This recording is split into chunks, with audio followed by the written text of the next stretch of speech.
Hello everyone. তো আজকে আমার পুরো ফ্যামিলি কিষানগঞ্জ থেকে প্রয়াগরাজ যাওয়ার উদ্দেশ্যে উঠেছে, কিন্তু ডাইরেক্ট প্রয়াগরাজের ট্রেন নিয়ে তারা অযোধ্যাতে নামবে। অযোধ্যাতে রাম মন্দির দর্শন করে তারপর প্রয়াগরাজ যাবে। তো তোমরা প্রত্যেকটা ট্রেনের সিচুয়েশন ভিডিও আমিও দেখেছি, কিন্তু আজকে লাইভ ভিডিও আমি আমার বোনকে বলেছিলাম করে পাঠাতে। তো ওখান থেকে আমি ভিডিওটা তোমাদের সাথে শেয়ার করলাম। ট্রেন কিন্তু পুরো খালি, কোনো এক্সট্রা লোক নেই, দেখতেই পাচ্ছ কতটা খালি।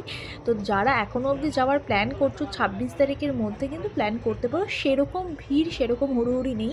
144 বছর এমন একটা জিনিস যেটা আর জীবনে কোনো জন্মে ফিরে পাবে না। তো আমার মনে হয় একবার দর্শন করা উচিত। পাপ পুণ্য আলাদা ব্যাপার, কিন্তু এটার এক্সপিরিয়েন্স করাটাই সবথেকে বড় ব্যাপার। জিনিসটা দ্বিতীয়বার কিন্তু আসবে না, এর জন্য কিন্তু দ্বিতীয় জন্ম নিতে হবে। তাই এখনও যারা ভাবছো, আমার মতে ভাবনা বাদ দিয়ে একবার ঘুরে আসা উচিত। কারণ প্রয়াগরাজ কুম্ভ নিয়ে আরও অনেক অনেক আপডেট তোমাদের সাথে শেয়ার করব। তো সাথে থাকো, দেখতে থাকো, আর লাইক শেয়ার কমেন্ট করে জানিও কেমন লাগলো। Bye bye, tata.